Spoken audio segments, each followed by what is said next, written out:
I want you folks to play these 3 games from the NLA. Daily Pick 3 cash flow and play with. You will be supporting sports and culture, nation building and our future. So go out and play, folks, make it a must. You will see what the National Lottery is doing for us. When you play Pick 3 cash flow and play with, the NLA will support you all the way. Starting September 30th, Monday to Friday, these 3 games will be drawn mid-morning, 9:45 a.m., midday, 12:45 p.m., and evenings, 7:45 p.m. The National Lotteries, supporting sports, culture, and nation building. Sunday Manite.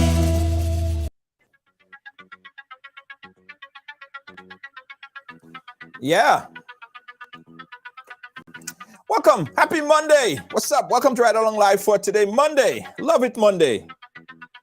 Best day of the week. How you guys doing? Kia, how you doing? Let me see who first up on the ride today. First up on the ride, Shirley Ann Lorraine. Good evening to you, Shirley Ann Lorraine. Big up yourself. Thank you, guys. First, I must apologize, guys, because I'm a little bit late. And you know how I don't like to be late, right? I don't like to be late. So if ever I'm late, it is for a reason, right? I'll explain to you the reason shortly.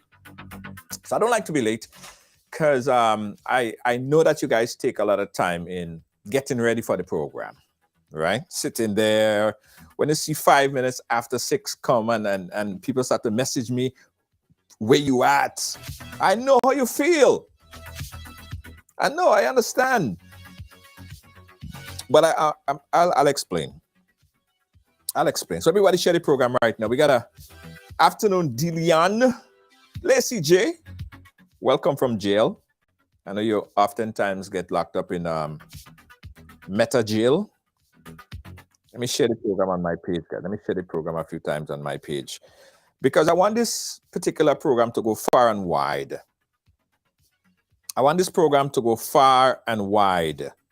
Everybody. The folks in St. Vincent and the Grenadines, big up yourself. The folks in Grenada. The folks in Canada, the US, Jamaica, Trinidad and Tobago. Where else? Antigua, Ghana. Other parts of Africa. Nigeria. Everywhere. Where am I missing, guys? Puerto Rico. Por todos mis amigos y mis amigas que habla español. Buenos tardes. Greetings from London. Thank you so much, London. Yeah, guys. So I'm saying that let me share this on Rise. Hi, Runa. And we also live on Riders Radio. Riders Radio. Yes. So you can listen to this program live on Riders Radio as well. RidersRadio.com. For those of you in your cars, you're driving right now, you could turn on to Riders Radio and we're live here. I share. Paula, thank you so much. Everybody share. Giving all your time to share. Showmin Bihari, pick up yourself. Thank you so much. Wendy Charles, we appreciate you. All right, guys. So here's why I want this program to go far and wide. Because after I saw the final outcome of this story this week, I realized, and I was not involved, I didn't know about it, but I feel really down to the depth of my heart that I failed this young lady.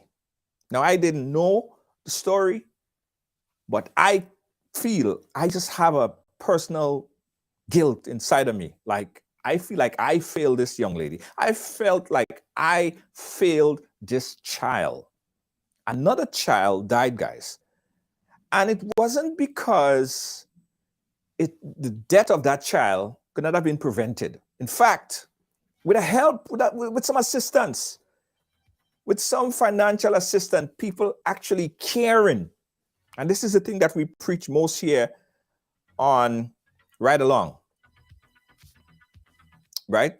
It just, if more people actually cared, then this child would have been alive. Today, I'm talking about this child that you're seeing on screen right now. A few days ago, the mom took to social media Nadine, she took to social media, and this is in summary what she said. This was on the 14th, right? So keep in mind that this mother has been going through this back and forth in the hospital with her son from since his name is Raiden, from since June. So from since June back and forth.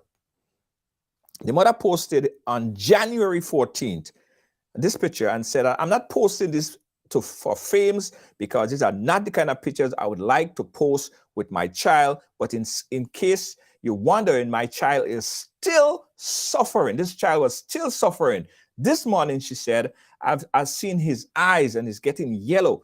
Everybody's watching my child fighting for his life and the pain that he's going through morning, noon, and night. Note, my child, he hasn't been sleeping, he's not eating, nothing of that sort. Her last post that she said is about where everybody was talking about that I mentioned, I didn't mention the nurses and the doctor. She said that she simply said she didn't know what's going on with her child. She said, someday I can't even face the child. And all she could do is cry. Her son, Raiden, at the point in time, she said, was just merely skin and bones with a belly that is growing every day. So this is very, very, very, very sad, guys. And that's why I said that I'm feeling that I fail this child. Because with a little bit of love and support, this child could have been alive today. Let's get a summary as to what happened in here. Now, we did announce that the mother, Nadine, will be on the program today. We had a little bit of a problem connecting with her right before the program started, but we're going to continue to try to make that connection throughout the program so she could come on here and talk. Now, keep in mind that she is going through a lot. She had radio interviews this morning, and every time she shares her story, she's reliving those horrible moments, right? So if it means that she cannot speak right at this moment, which if she feel it, if she wants to, she'll come on and she'll talk. But even if she don't, I hope you guys understand what this mother is going through. So what we're going to have right now is an activist and friend from St. Vincent and the Grenadines. She understands the integral nature of this situation. Her name is Adriana King, a colleague there in St. Vincent and the Grenadines. How are you doing, my friend? Well, let me say I wish I were here under better circumstances, first of all. But nonetheless, we have life, and as long as we have life, we have possibilities. Absolutely. Absolutely. Listen, I feel, and I'm not personally responsible. I have nothing to do with it. But why I feel guilty? Like I didn't do enough. Like we didn't do enough. I think most people feel guilt because it's a child. And we generally feel for children, especially when they're suffering. Nobody wants to see a child. Well, most people do not wish to see a child suffering, whether it be your biological child or it be a child on the street you meet somewhere, begging for assistance. Nobody wants to see a child suffering. And the fact that this child died makes it even worse for all of us who have looked on. And that's really what we've done. Most of us have simply looked on, and we came into the picture, so to speak, at the very last. And there were efforts here at the end. People started GoFundMe. I saw DJs coming together to have a fete to give funds to the mom. Vakisha John, the youth, the head of the youth for the New Democratic Party, reached out to me to say that they were having a bake sale and proceeds were going to go towards this child's mom. So people started mobilizing. And I said to one friend that it was really good to see Vincentians come together. They did not wait for a minister of government or somebody to say, okay, we're going to do this. But Vincentians, the ordinary people on the street, started pooling resources together, started saying, okay, I can do this, you could do that. Why don't we do this together? Right. And unfortunately, all of those efforts came too late for this young man to be saved. Yes. But I am hoping that a lesson has been learned here by all, that Yes. we really could get together as a community. And when I say community, I mean St. Vincent and Grenadines, because for far too long, we have been separated. And I wish for us to take from all of this that we could come together and get things done in this country. Yes. All right, guys. So I said that this child was checked into this hospital from since June. He'd been back and forth. And what was alarming to me when I understood the whole story is what the child died from is not what he initially went in for. And that is crazy. Tell us what you know, what's your knowledge on this particular story? Well, let me first of all say that I have been back and forth out of the hospital last week with my own daughter. So I've been getting bits and pieces here and there. And from what I gathered, listening to the mom and her interview and reading a few of her Facebook posts, the child was hospitalized, Raiden was hospitalized last year for a month. And during that time, he was diagnosed as a sickler. And so he was given what they thought would have been the needed medical intervention. Unfortunately, one of the things that happened during this time is that he was unable to walk, but she felt hopeful that he would regain the ability to walk. So he was there for a month, and then he was released, went back in, and I think this is where he spent the last 2 months, and here we have him there. Now, it seems to me, from what she has explained, there wasn't a solid diagnosis from the hospital. They were more or less trying to figure out what was wrong with him. Yeah. And, one of the things that bothers me most about all of this when we look at the whole idea of diagnosis is that our prime minister came out in an interview and said that basically, you cannot leave St. Vincent and Grenadines to go to somewhere else for medical treatment without a diagnosis being made here. Listen, that upset me. Yeah? I've heard. That is the craziest thing I've heard. So you're saying the fact that you don't, or the medical fraternity cannot find a diagnosis, that itself is a diagnosis of its own. The fact that they cannot find and warrants a step up. It needs a step up. The fact that no hospital in the country or no physician could diagnose this child is more of a need to get him out of the country so another physician could diagnose him. At least try to. Why would they play with this child? Why would they play with the child's life like that? You can't diagnose him, so you're just gonna leave him there and allow him to just die. I mean, in essence, that's what happened. That's what happened. And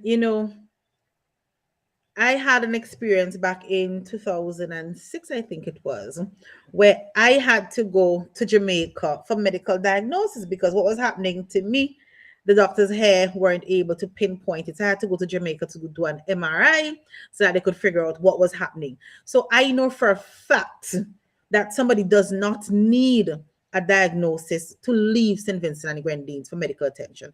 You simply need a referral from a doctor to say X, Y, and Z is the case. We'd like to find out whatever. And you go. That's it. Yeah. But many Vincentians, sadly, would hear him say this and would take it as the gospel truth. Mm-hmm. And just go with it that, because they didn't get a diagnosis, the child couldn't have been flown out. So what do you want the prime minister to do? What do you want the government to do? What do you want the doctors to do? He could have been flown out. And I would harp on this issue because the prime minister likes to harp on it. Every sitting of parliament, he talks about, did they try to bust him head? Now, when he received that scrape on his head, he was flown out immediately to Barbados. A scrape on his head. He was flown out immediately. He Immediately. did not spend a night at Milton Keyton Hospital. When his own son, Storm, had an accident, Storm was flown out immediately also. And I'm harping on this simply because you have these things happening to you. Minister Francis was flown out immediately after collapsing. Here is a young child at the hospital, having been there for a month already. He goes back. Fly him out. Fly him out. Everybody does not have the means to get an air ambulance, but that's why we pay taxes. We pay taxes so that those who are not as fortunate as some financially could receive assistance. Yes. That's why we pay taxes. Yes. You know, I have the a clip- taxes. I have a clip from the Prime Minister and what he said, right? But what the disgusting part of this whole situation to me is that exactly what you just said. Whenever a minister of government or a minister of government child or a minister or someone in position fall ill, they don't go to that hospital. No. Jump on a And plane let and me go just away. stop you there a minute there, Junior. You might not know this, but a few years ago, the child of one of our ministers became sick. He is sick. It was a very it was a legit reason to do what they did. Okay.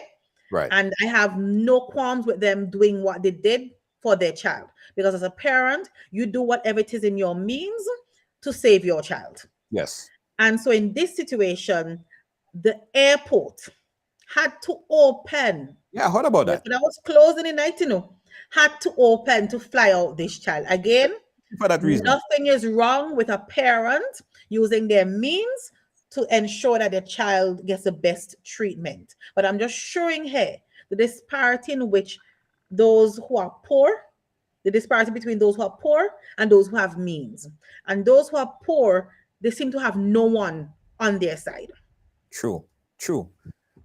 I want to play back the clip of the Prime Minister and his statement. Now, it contradicts what the young lady Nadine said, all right? But I'll take his piece first, and then I'll share with you the contradiction. Again, we're talking about this event, this situation that happened there in St. Vincent and the Grenadines, where this young child died simply because people didn't step up.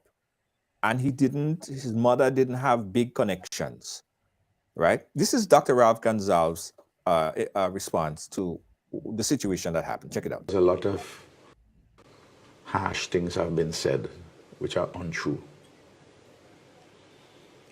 The medical services in St. Vincent and the Grenadines, including the World Pediatric Project, which is seized of this child, seeking to see if they can find out what is really wrong. They're doing a series of tests, including sending tests overseas. Haven't been able to find out. It's a painful thing. 3 weeks ago, the cabinet secretary, Mrs. Barnwell Scott, had made arrangements for the child to be flown out to Trinidad by air ambulance. But they wouldn't be accepted in the hospital over there because they didn't have a clear diagnosis. This is the part that I don't understand. That makes no sense, Mr. Prime Minister. In all due respect, that don't make sense. Rubbish. That don't make no kind of sense. Rubbish. Secondly, the mother said in an interview earlier this morning that she was the one who made calls to Trinidad. She made several attempts to connect, or 2 attempts to be exact, to meet with the Prime Minister. She didn't get a chance to meet with the Prime Minister. And she was everyone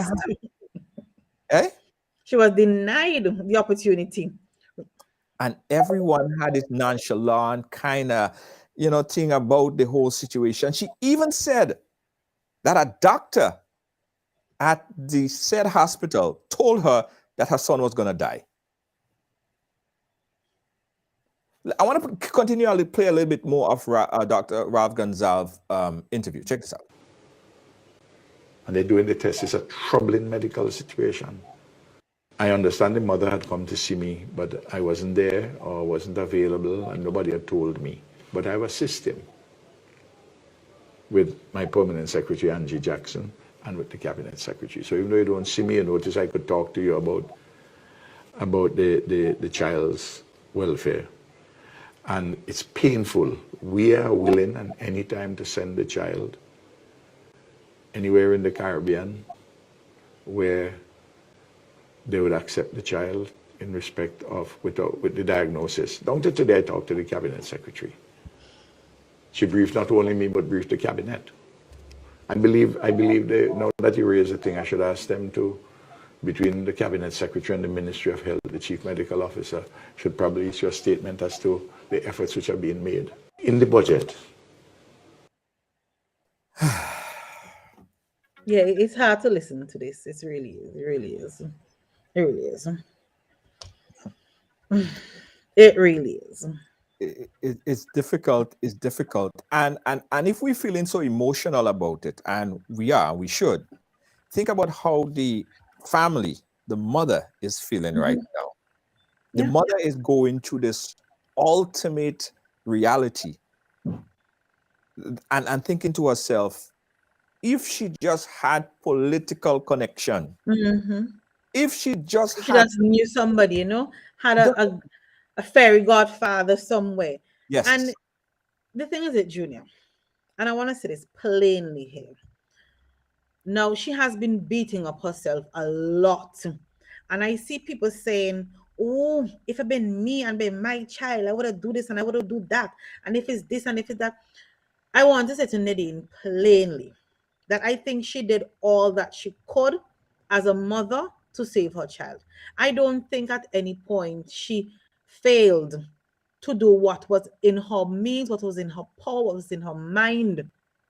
And for people to say, if it were, it is unfair to her, because I'm a far different personality than Nadine, and people who know me know this.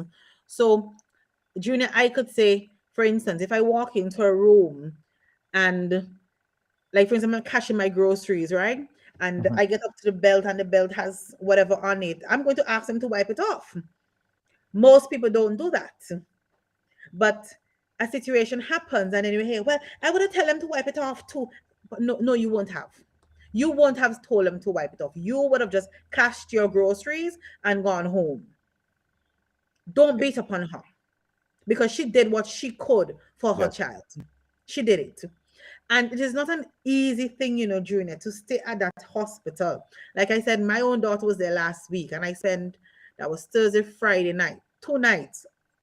And you come out with backache, you come out with swollen legs, you come out hungry, and you come out tired. Yes. And she stayed there for 2 months by herself. This was a physical thing for her, a mental thing for her, a spiritual thing for her. All the while, still trying to keep up a strong front so that she doesn't scare her child. Yes.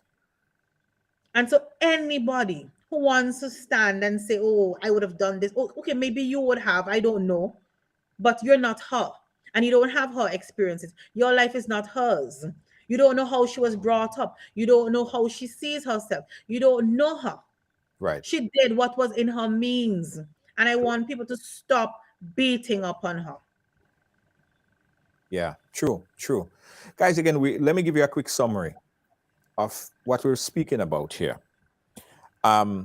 This mother took to social media and very, very emotionally spoke about basically the death of her son. And she spoke about it.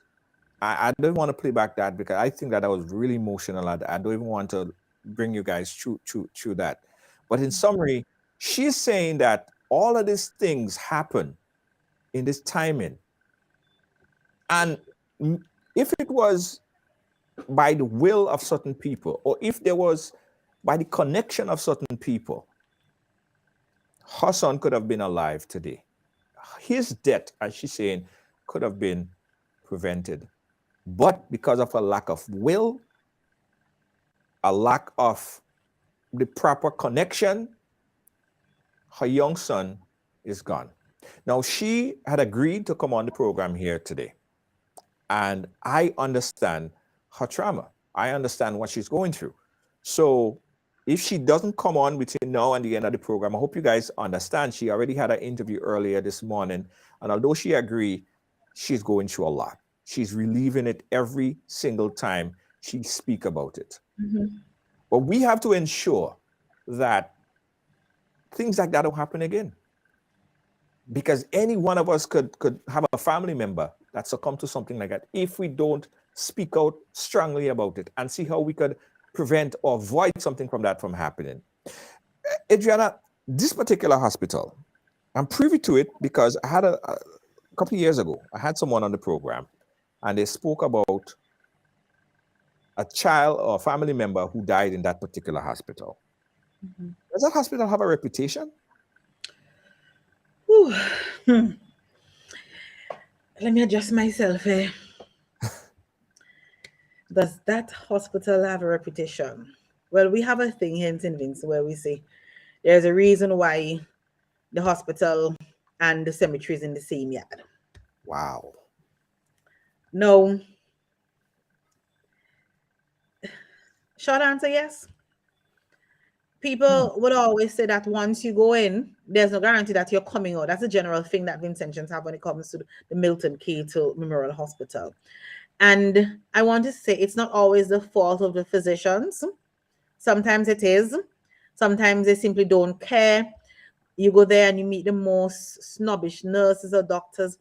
And at times, the majority of times, it's because the facility itself is failing patients and practitioners, in the sense that you going and there's no medication.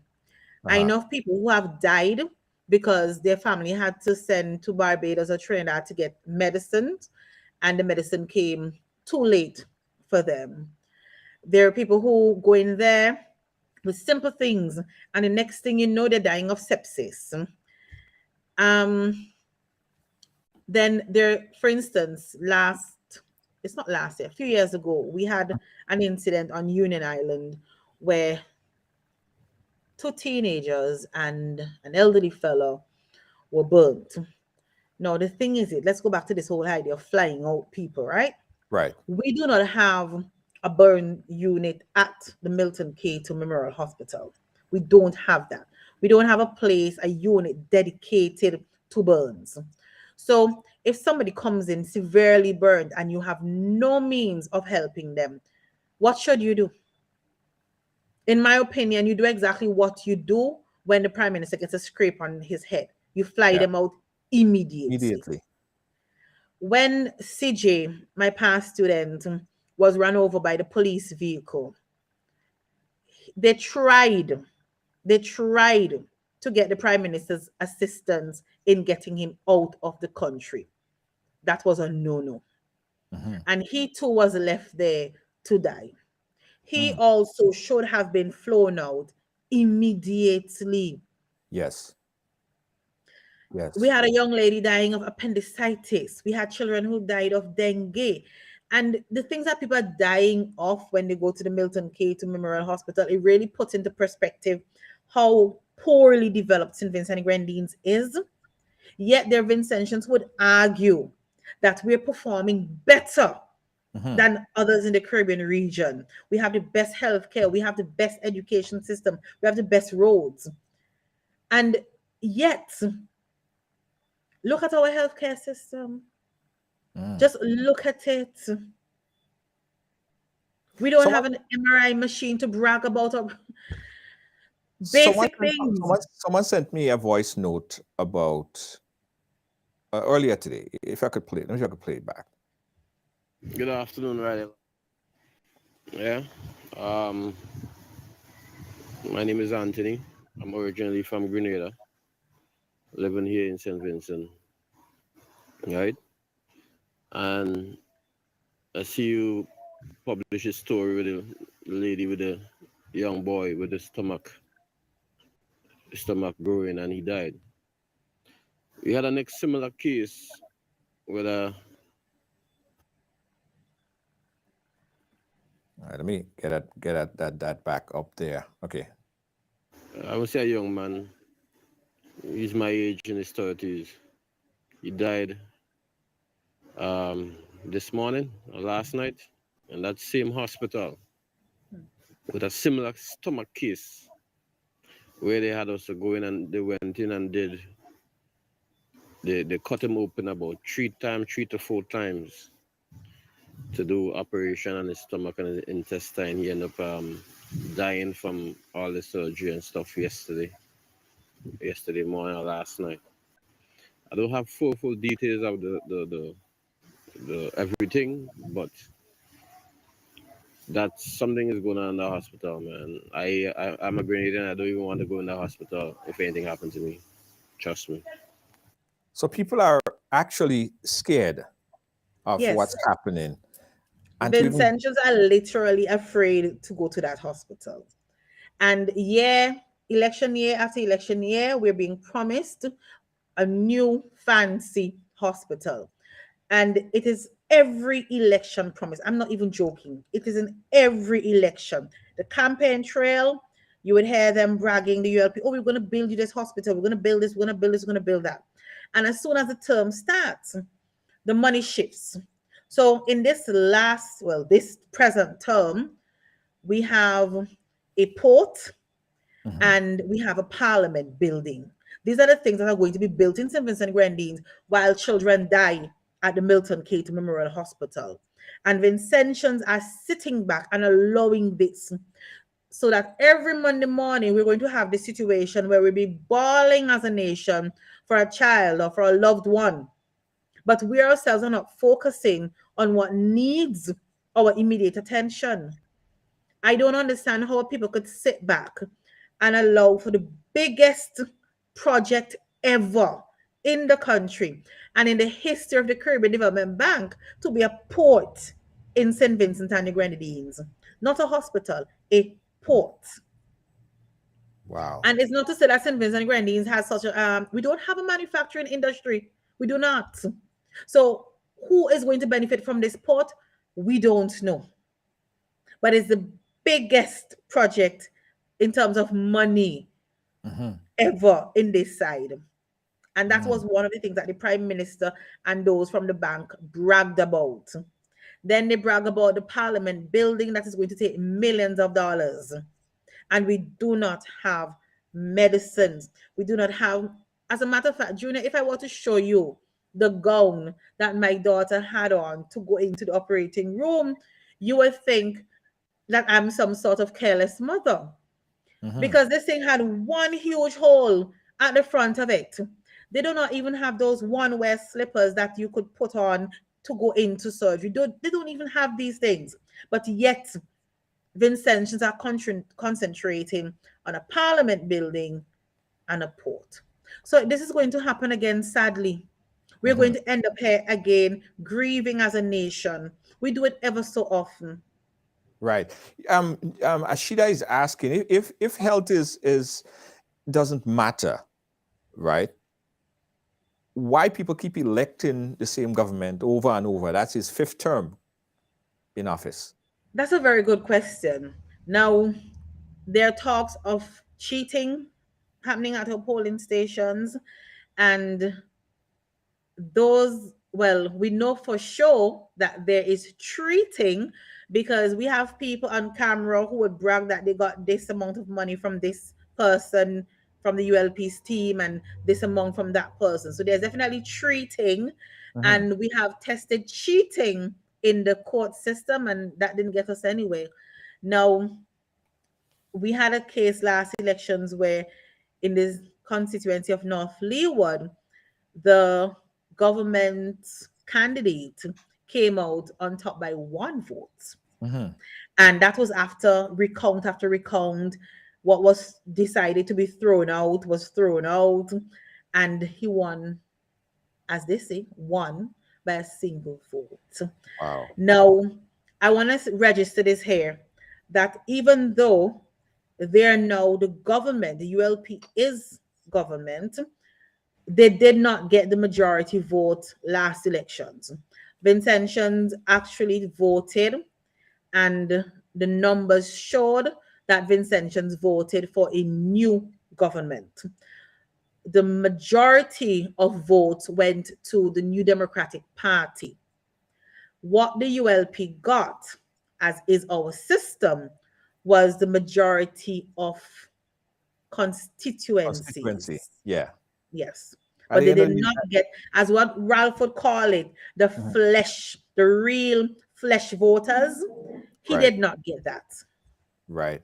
Again, guys, if you just joining us, we want you guys to jump in on the conversation right here, because this is a very serious issue, the issue of health. Every one of us could be facing this tomorrow or in the next couple of minutes. We don't know. So it's important that there's an infrastructure, some sort of infrastructure, so we know whether you live in the Caribbean, or whether you live in Trinidad or Grenada or St. Vincent and the Grenadines, an infrastructure that you know that if you fall sick or your kid falls sick, that you could take them to the hospital. God forbid they fall sick, but if they do, you could take them to the hospital, and their fate wouldn't be that of what happened to young Raiden, where this mother, guys, this young mother, I'm going to show the picture again because I want the message to be sent. This young mother had to go through this and watch her young child deteriorate to this point. And the crazy thing about this whole situation, guys, you look at him right there. You look at him right there.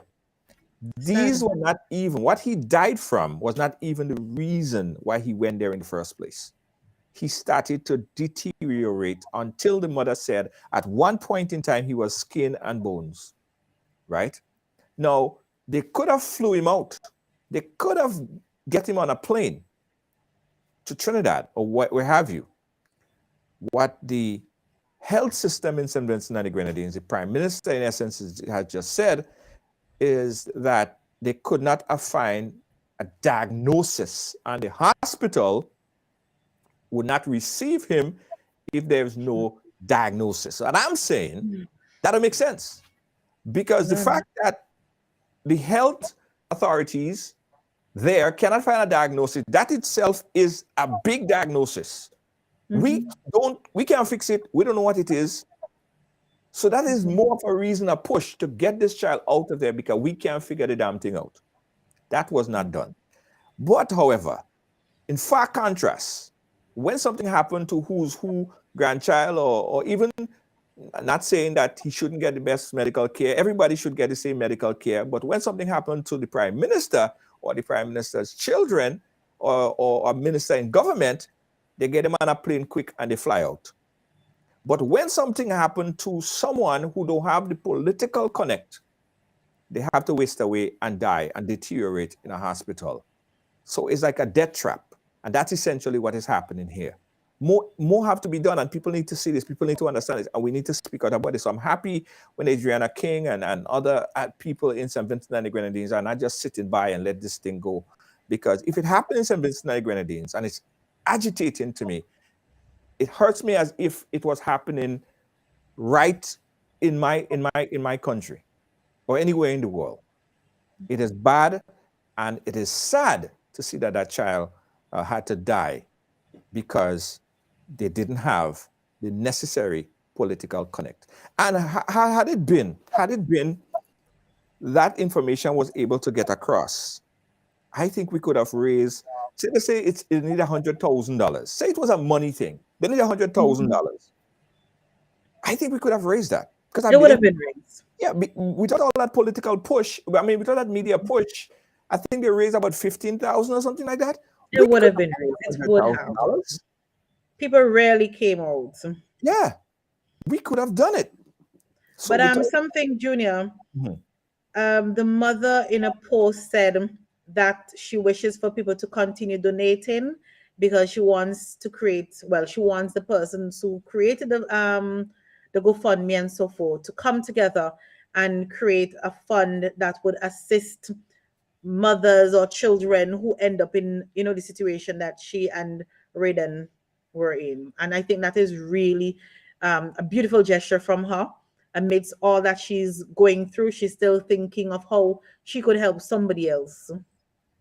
Yes, absolutely. Absolutely. Again, guys, we did promote and say that the mother will be joining us on the program today. We're still giving her time because she is going through a lot at this point in time. Understanding that whenever she speak about this, it's like reliving the moment. All right. So she's watching, and if she's moved by it and she wants to input anything on it, she'll call. But understand she's going through a very emotional period at this point in time. Nevertheless, we open up the phone lines right now. St. Vincent and the Grenadines, people around the area, in the area, Grenada, Trinidad, Jamaica, everybody. I want you guys to give us a call right now and tell us what you think about this. Tell us what you think about this and how in hell or wherever could this thing happen? 2023, could this thing happen? And what could we do to prevent another child from dying so innocently? Give us a call, 718-701-5720. You could also call on WhatsApp or call directly, again, 718-701-5720. This is your opportunity to chime in live right now. Keep the phone lines open. Adriana, what's the people on the ground in St. Vincent and the Grenadines saying right now? Like I said earlier, there are those who are throwing lashes at the mother and saying that she didn't do enough. She could have done this, she could have done that. And there are those who are blaming the opposition, members of the opposition, those who are putting the blame solidly on the government. And I'm one such, but I'm putting the blame solidly on the government. Right. And so there's, this back and forth that's happening right now. But I think the majority of Vincentians are really going through the trauma, not in the way the mother is going through it, of course, but because we, like I said earlier, when it comes to children, there's something in us, that awakens when they're suffering. And Yes. so the majority of Vincentians, I do believe, are feeling tortured by this whole experience. Yeah. Well, I tell you, I'm not on the ground, but I feel tortured by it. I just felt like, we all could have done more. I could have done more. My team could have done more. What if someone had brought this up to me a month ago? Mm-hmm. What if someone shared this with me 6 weeks ago? Mm-hmm. We could have raised that money. That child could have been alive right now. That child could have foreseen a future ahead of him, but we didn't. So, and I think that is why some people are justifying their their reaction towards the mother. But again, like I said earlier, we're all built differently. And I know that she, as a mother, did what she thought best for her child. Because the other thing is, Junior, there are those who are saying, she should have spoken out earlier. But here's the thing in St. Vincent and the Grenadines. Mm-hmm. I am Adriana King. What happens when people speak out? They end up in jail in St. Vincent and the Grenadines. Yeah. What happens when people speak up? They get victimized.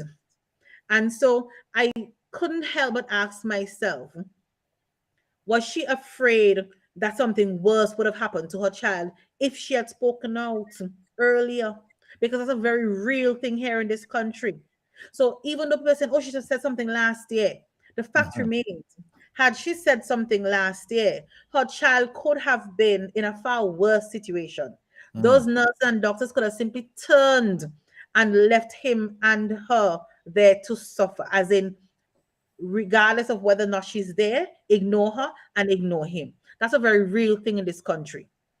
Wow. So the fact that she did not speak up earlier, I am not beating up on her for that at all. Because I know what it is like when you speak up and then it's going to be seen as an anti-government something for you to say that your child is in a hospital and not receiving the best of care. And then people are going to come and start attacking you. And those nurses and doctors that are for the government will start ignoring you and ignoring the plight of your child. it could have become that nasty had she done that. It's a Wow. very real possibility. I'm not saying that it would have happened that way, but it has happened that way for many people before. And I'm certain that she was battling with all of these things in her mind. What if I do this and they start cussing me down, hey, or they start ignoring my child? Yeah. She did what she thought was best to save her child. Wow. Wow. Man, let me tell you. I have a clip queued up because, again, the mother was on an interview earlier today. Before I play the clip, let me take a call. You have a caller. To accept the call, press. Caller, you live? Where are you calling us from? Hi, I'm calling from St. Vincent and the Grenadines. Hi, St. Vincent. How you doing? Just got word. Very well, thank you. Very well. Well, did I say very well? No. I'm mourning for the state that St. Vincent is in right now. I've been listening to you and Adriana and just feel embarrassed that we are sitting down in St. Vincent and allowing these things to happen. This is just the health sector. There are other atrocities that happen under this regime that came in 2001 as the most progressive. This was a party that was aligned with the progressive sector of politics in the region and internationally. But let me be a little bit more specific.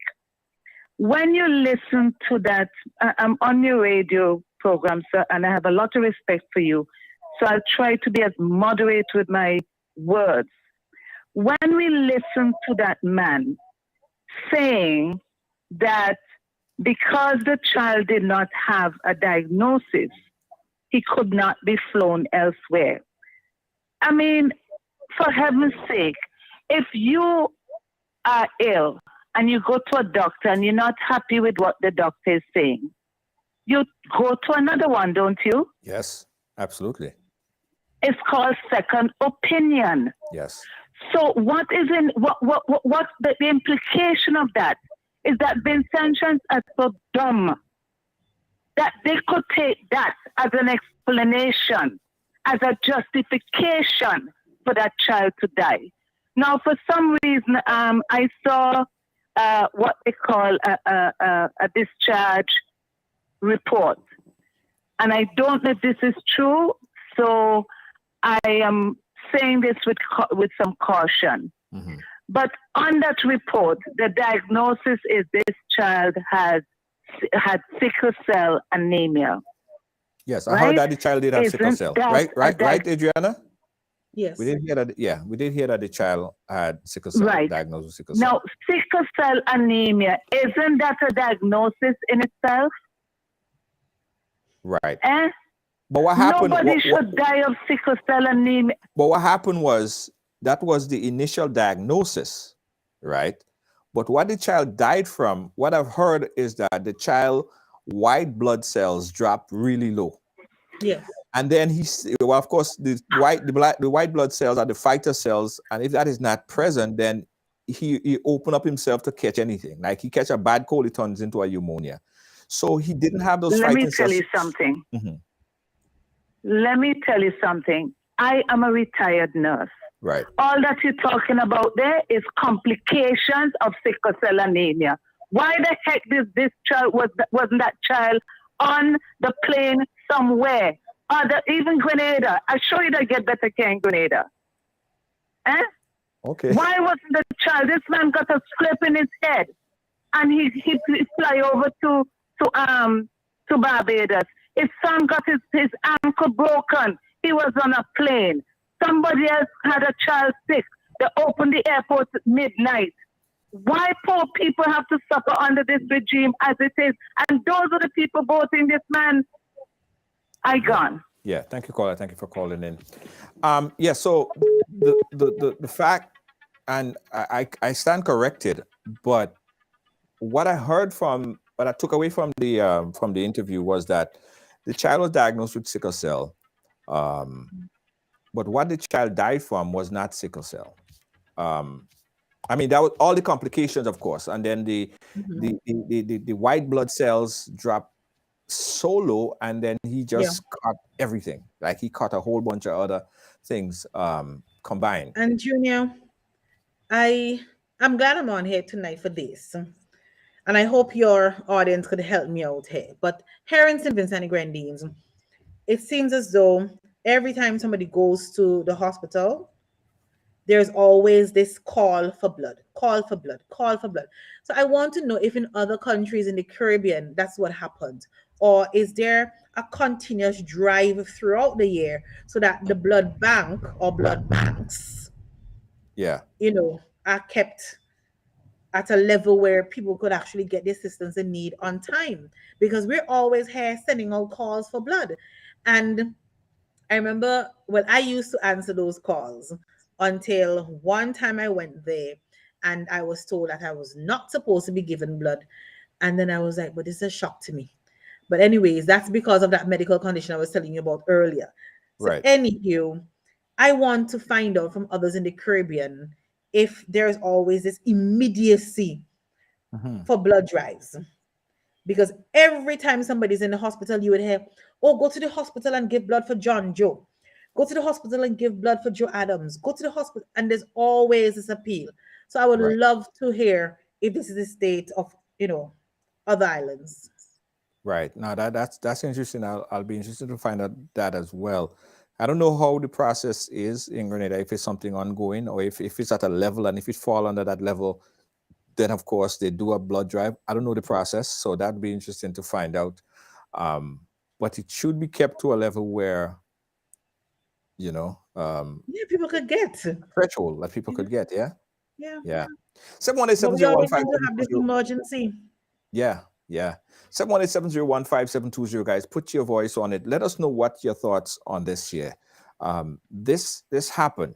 The goal is to ensure that something like that never happen again. The fear is, guys, and the sad reality about it is, when you're not at that level, when you don't have those connections, sad to say that it may happen again. We might be back here again talking about a situation of some young child, young mother somewhere in the Caribbean that can't afford the finances, that their child will die from something that is completely preventable in terms of death. Preventable. Sad, but that's the reality, right? Because there is always two islands, like two islands, the rich that could afford to run out because of a boss head, and those that could die because of a boss head. Simple. Put your voice on it, 718-701-5720. We're interested in hear what you got to say. Again, what is puzzling to me is, why did they not get the child out quicker or urgently, as a matter of emergency? And why was this child left to die? 718-701-5720. We're taking your call right now. Again, as I said, if the mother doesn't call, it's because she is, I keep watching, she's not ready to speak right now because she is going through a very emotional state, and it's completely understandable, totally understandable. I just hope we're doing her justice. Yes, absolutely. Janice Frederick is saying, yes, it happens here too. Interesting. Very interesting. So, very interesting. All right, guys, call in 718-701-5720. Retrospectively, Adriana, if we're looking at it from this perspective, we're looking back. What do you think could have been done, right? Not only from a political perspective, but from a holistic perspective. What do you think could have been done holistically that possibly would have saved this child's life? Gina, the only thing I can think about at this time would be that they should have referred him to someone outside of St. Vincent and Grenadines. We know that we don't have what is needed here. Get him out. Get him out. That's all I could say. Because that is what would have happened had he been somebody else's child. Right. No help here. he would have been flown out. Yeah. Yeah. Hold that thought right there. We got another caller on the line. Caller, your live, where are you calling us from? I'm calling from New York. New York, go right ahead. Yeah.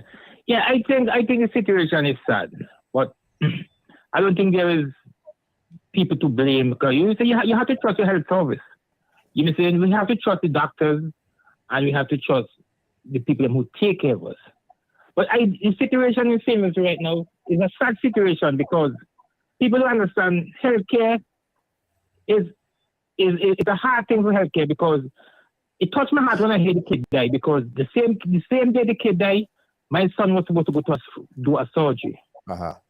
And I'm telling you this, sometimes people think it's easy. My son ended up and he go into the hospital, because I have a sister died from sickle cell too now. Mm-hmm. You know what I'm saying? She used to go in the hospital tonight. In the morning, she come out and, you know what I'm saying? But we can't blame the doctor. Disease is disease, sickness is sickness. You know what I'm saying? Sometimes we have to put the trust in our healthcare system. Because I experienced it just this week only, because my son ended up going to the hospital, and my brother, they couldn't do surgery in the hospital for my son unless I come there with my insurance. Mm. You know what I'm saying? And I live in New York City. I do construction work. They didn't do surgery until I had to be in the hospital to show my insurance card to operate on my son.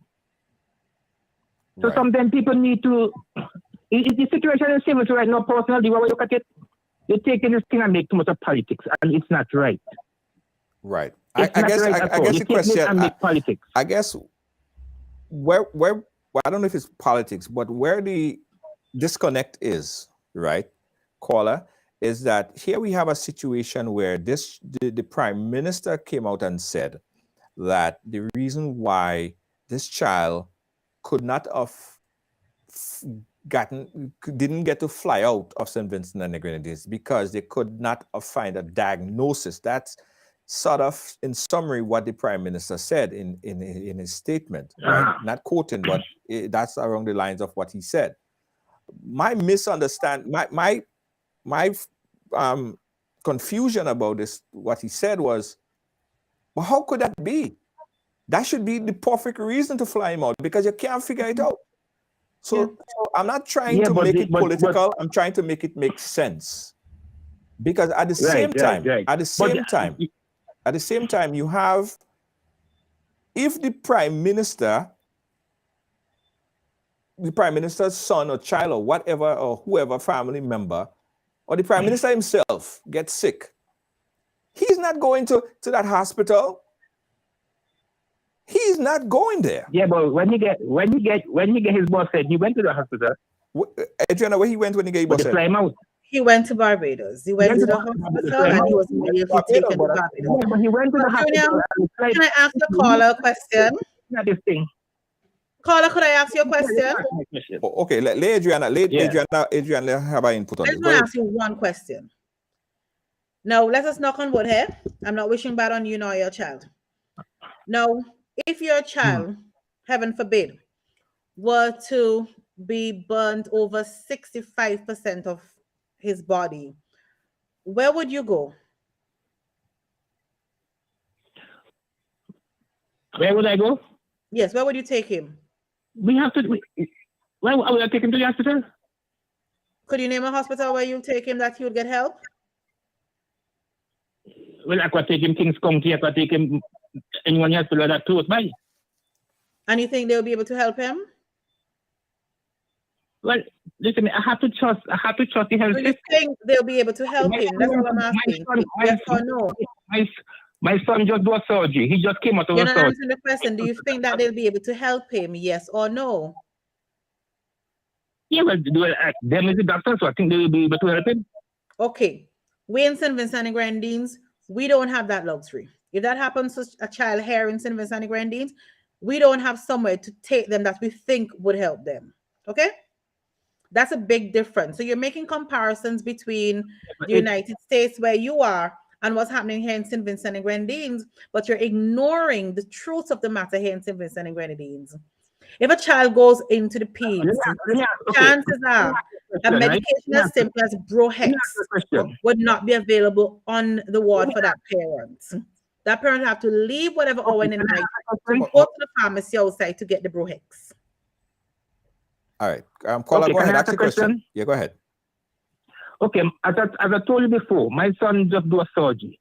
If I didn't reach at the hospital to present my documents, and my son did dead because I didn't reach at the hospital, what would happen? Whose fault it would have been fault? My fault? Now, here what you're talking about documents, and I'm going back to the point I just made. But the We do not insurance- have a place to it's present insurance, it's documents. insurance. We do not have a place to I'm go. talking about my insurance. I'm talking about the We do insurance. not have a place to go to present those documents. You're not getting away from this. The Okay, fact no, is, you have a facility that you could go to, a facility that you trust. We do not have a facility here that we trust. Okay. All right. We're not hearing We do when not. yeah, we're not hearing if you're trying to shout over Adriana. Nobody's really hearing what's happening. But caller, make it last because we got to move on. As I know, St. Vincent Healthcare is free. So if my son did die in America, I loan my St. health. Vincent's Healthcare is not free. St. Vincent's Healthcare is not free. It is not free. I don't know where you got that from, but it is not free. Okay, but I think the problem is you're all taking it and make it into too much of politics. Okay, let me just say this to you plainly. I hear over the radio station. That somebody over the radio station, and I hear for myself, that somebody should go assassinate all the healthcare workers. You think that's right for them to say that? We ain't even say. Listen, I don't even want to utter. I don't even want to entertain the utterance of that's these what I'm saying. words. You're taking it into a different Anisi level. Junior, I'm calling not to cut you off here, right? Caller, listen. I don't want to say those words. All right, we're not promoting that. We're not saying nothing like that. That's what I'm saying, my brother. Right. Okay. But caller, Junior. Let's wrap that up. Okay, caller. Thank you so much. We appreciate your call. I appreciate your input. Thank you so much. All right. Here is. Listen, I want to say something about the healthcare workers. Right. I believe the majority of healthcare workers who put on those uniforms and go to work every day, the majority of them have all goodwill. They are working hard and they are really trying to help, right? I firmly believe that. I don't believe I don't believe that it's the majority that are not being helpful or not doing their job to the extent where they're giving up their best and helping people. I don't think that that's the majority. I think that might be the minority. So I still want to give kudos and say thank you to the healthcare workers, because I know during COVID, they worked their ass off. They exposed themselves and their family during COVID. And I don't want to bring it across like healthcare workers are not doing their work. The majority are doing an impeccable job. Thank you.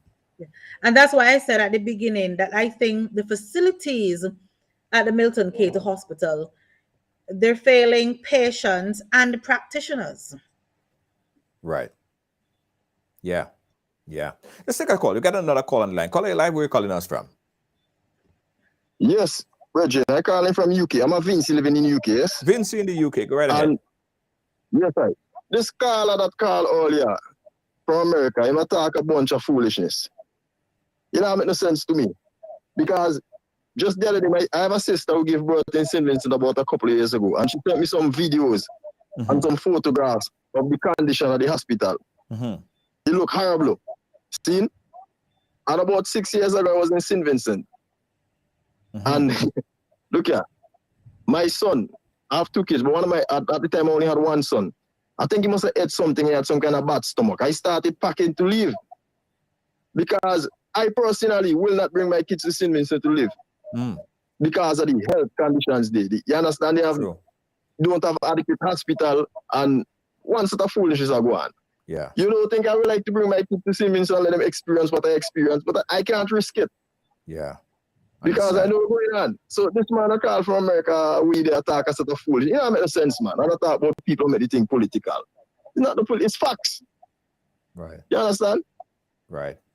Thank you, caller. They need to do something. They need to do better, man. Yeah. Thank you. Thank you so much for your input. All right. Adriana, is it because for that fact, the simple fact that politicians don't have to use the same facilities as the regular general public, so they don't have any political will to fix the problem. Because I know prime ministers who they gain regular checkup, annual checkup. They come to America. Mhm. So Yeah, what's the you're right. like? Because You guys our take- own prime minister, That's the his best. annual checkup is done in Cuba. Uh-huh. He doesn't have his own checkups here in St. Vincent and the Grenadines. His checkups are done in Cuba. And, you know, the regular Vincentian has to do it here, but he goes to Cuba. He does nothing here at this hospital. But we who are living here, we have to go there and we have to, you know, deal with whatever we meet. Listen, there And should be a sometimes what we meet legislation. isn't pretty. Listen, there should be a legislation. And I'm begging politicians in the Caribbean, listen, write this legislation, please. It's might be funny, but hear me out. Mhm. The leaders, the prime minister, and anyone, official leaders, governor general, or everybody in that category, you cannot fly out to do any medical overseas. You have to do it here. I stamp that.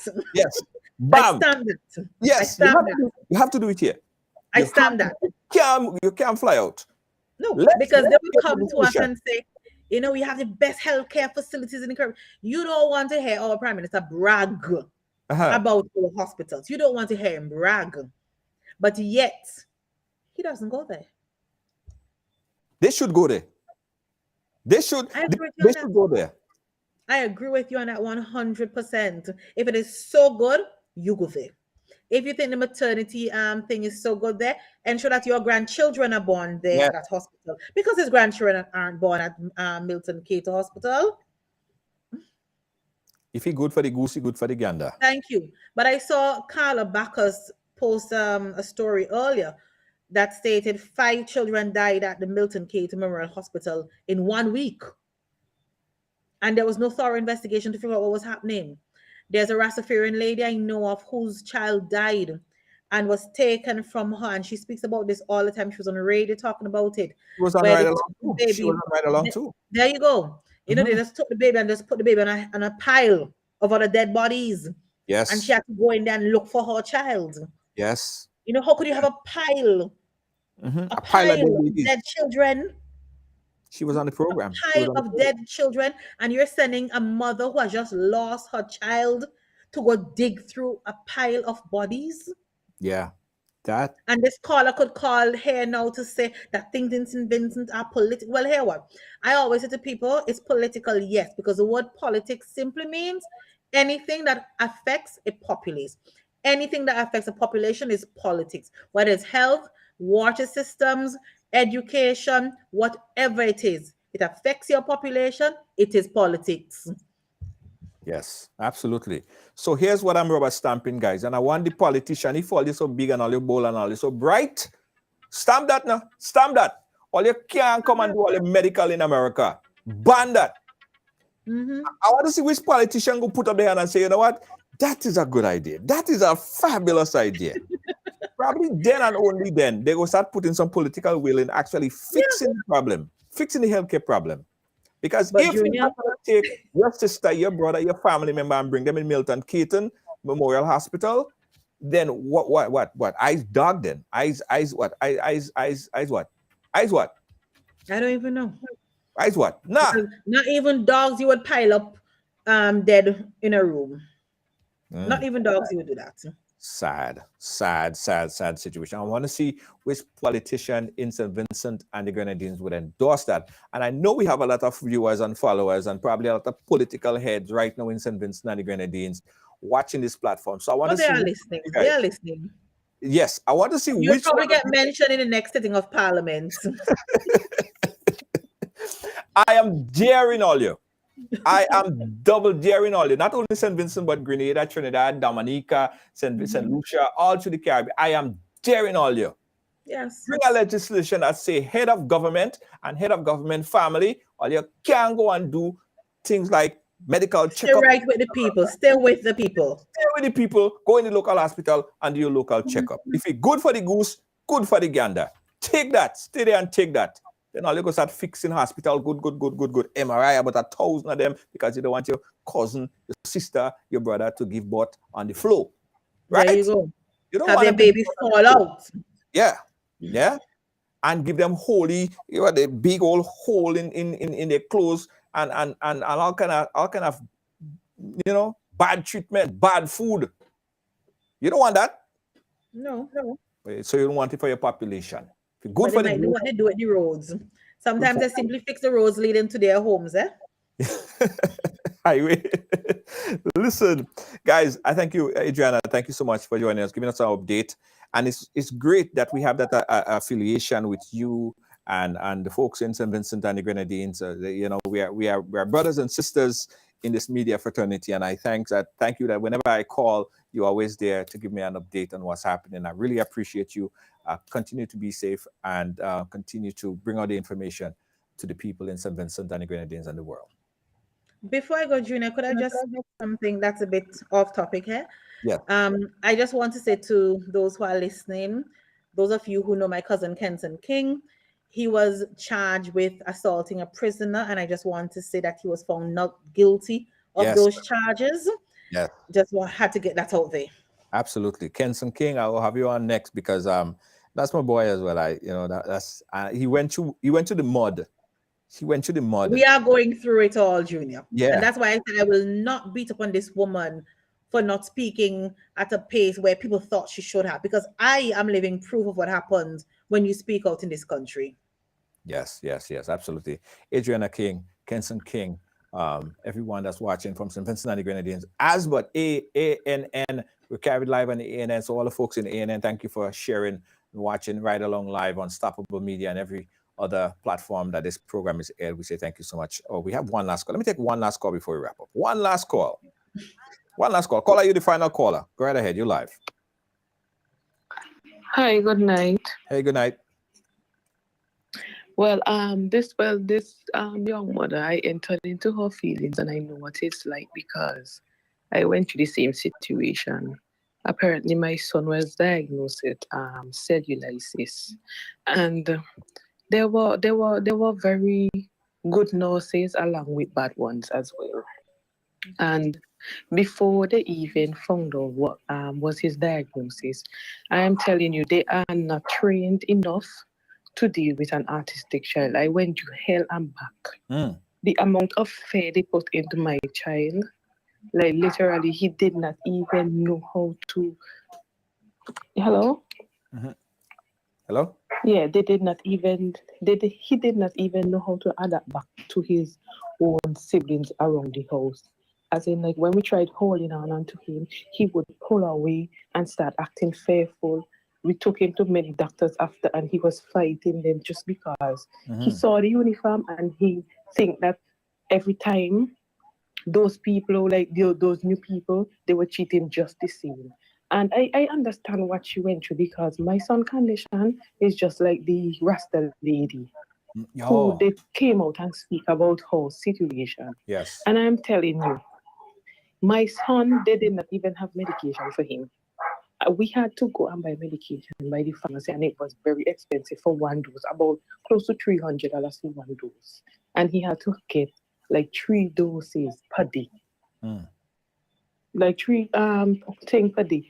And I used to always say, thank God for my friends that I had and my family members, because I don't know if I would do. And he ended up, it started swelling from his foot going upwards. They had to do surgery. They did not know what was happening. They was just giving him stuff to control the fever and so forth. And then this new doctor from Cuba did come. And then after he looked at the child, he was like, how y'all ain't giving the mother any information? And look at the child. Y'all need to do something, because when we asked them about the blood test that they run, few they couldn't find. They couldn't find back the results from the lab. They didn't get them. Some of them ain't go to on the phone and all them kind of thing. Caller, so I need to get you on a whole ride along, because that's a whole story there that I wish that you could share the entirety of. But all the time we gotta wrap up. But I'll keep your contact, and if you want to come on and share that story, we'll definitely open the platform for you. All right? Yeah, no problem, no problem. Thank you But so much. I did spoke to her and tried to get her onto that same doctor, but it wasn't possible. Okay. All right, caller. We're going to keep in touch and get your Yes. story out there. Appreciate you so much. Adriana King, thank you so much. All the folks in St. Vincent and the Grenadines. Thank you for having me, Junior. No problem, anytime. Guys, don't forget that we are also live on Riders Radio. Yeah, Riders Radio. Check it out, guys. 24 hours programming. It's real vibe, right? So when you go to sleep tonight, when you lay down tonight, I want you to put your phone, go to ridersradio.com, ridersradio.com, and just catch the vibe, catch the vibe, catch the vibe. Riders Radio, ridersradio.com. Real vibes. Also, I got to tell you about this. We are going to Dubai. Yes, yes, yes. We are going to Dubai. And we want to take you along, all right? We want to take you along to Dubai with us, guys. Let's fly to Dubai with us. Riders Long in Dubai. And that's happening, guys. It's October, right? But you have to confirm right now. Choose your position, choose your poison. Let us go. $100 off right now. The reduced deposit is only $250. Guys, you just have to pay $250 for the reduced deposit. Ultimate Dubai experience with Riders, all right? Book now at riderstravel.com. That's riderstravel.com. I'll put it in right there, RIDRS travel.com. $250 hold your spot for the reduced deposit with $100 discount when you enter Ride Dubai VIP. Enter Ride Dubai VIP in the checkout, and you get $100 off. Get it right now, guys. Get it right now. Riderstravel.com. We are going to Dubai. We are going to Dubai.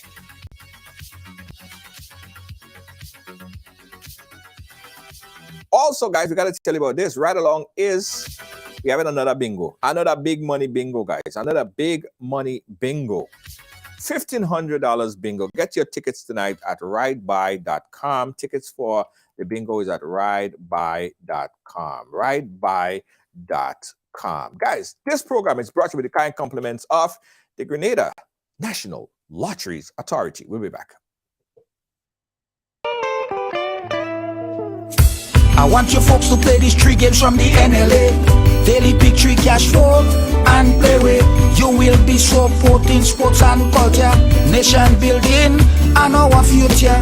So go out and play, folks, make it a must. You will see what the National Lottery is doing for us. When you play Pick 3 cash flow and play with, the NLA will support you all the way. Starting September 30th, Monday to Friday, these 3 games will be drawn mid-morning, 9:45 a.m., midday, 12:45 p.m., and evenings, 7:45 p.m. The National Lotteries, supporting sports, culture, and nation building. Sunday money day. Established in 1998, Ross Road and Funeral Services continues to assist you plan the ideal funeral or memorial service locally or internationally. Our reputation is built on providing personalized funeral services based on love and compassion. Call Ross Road and Funeral Services at 718-547-0640. Ross Road and Funeral Services, where your loved one is our loved one. Carpentry and Cleaning Service Inc., providing exceptional carpet and cleaning, floor installation, refinishing, home renovations, drywall, painting, plastering, doors and moldings, electrical and plumbing, and much more. We are a one-stop shop for all your professional needs. Give us a call today on 718-221-5572. That is 718-221-5572. Or you can call our cell on 917-939-3192. Check out our sales on all services. We're located at 218 Schenectady Avenue, Brooklyn, New York. Phillips Carpentry and Cleaning Servicing. Guys, we thank you so much for watching, viewing, supporting, and thanks for the stars. We appreciate the stars, guys. Yeah, that little star right there. Press it, man. Give us some stars. If you like the program, if you love the program, and you want to keep supporting us, you can make a donation or you could give us stars. Real easy, guys. that help us to keep the lights on, keep everything going, keep investigating stories, and keep coming here every single day. So please give us some stars. Just like how you give us some love, give us some stars. Really appreciate it. Thanks for the love. Thanks for the stars. Grenada is on the road to 50, but this year we celebrate 49. Under the patronage of the Consular Office of Grenada in New York, the Grenada Independence Anniversary Committee New York invites you to celebrate Grenada's 49th anniversary of independence, January 27th to February 4th. Happy birthday, my dear Grenada. Our theme this year is the journey to 50, reflecting on the past, planning the future. We shall be graced with the presence of Grenada's Minister of Foreign Affairs, Trade and Export, Honorable Joseph Andel, Minister of Mobilization, Implementation and Transformation, Honorable Andy Williams, and Member of Parliament of Her Majesty's Opposition, Honorable Delma Thomas.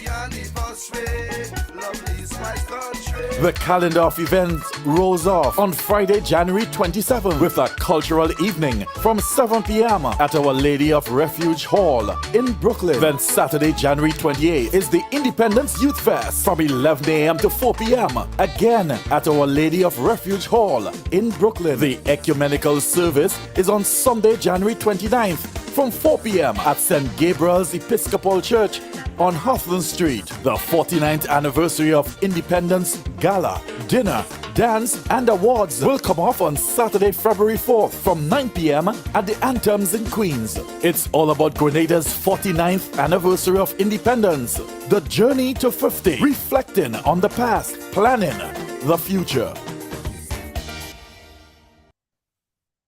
Williams Funeral Service serve you with dignity and compassion as you mourn. Every day, we embark on the journey of life, and one day, the journey will end. It's on that day that you can entrust the celebration of life of your loved ones to David Williams Funeral Service. Call 718-291-3823.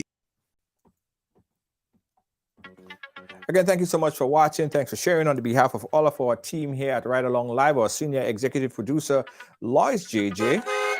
Thank you so much. Also to our moderators, Kibbs, Deanne Fraser, and Gail Charles. You guys work extremely hard, and we love you. We love you. Everybody say, we love you. Yeah, the moderators, Ride Along moderating team had the hardest work, Dread. Even when all you're sleeping, they're moderating. They don't stop. They never stop. Thanks again, guys. Don't forget, guys, we love the stars. Please give us stars. Please support this platform by giving us stars or making a donation. Advertise your business. This keeps us going. Right? Keeps the wheel spinning. Thanks again.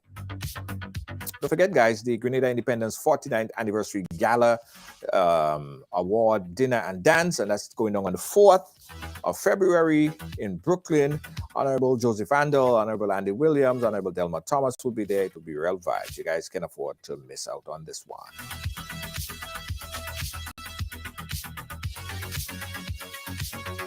Kiddos, don't forget, guys, lock in tonight. Check it out, ridersradio.com. ridersradio.com. Check it out, guys. Turn it in and rip the knob off. Rip the knob off online right now. ridersradio.com. And to my family and friends in St. Vincent and the Grenadines, I promise you, I'm coming to visit all you soon time. All right? Soon time, I'll be there. Good night, guys.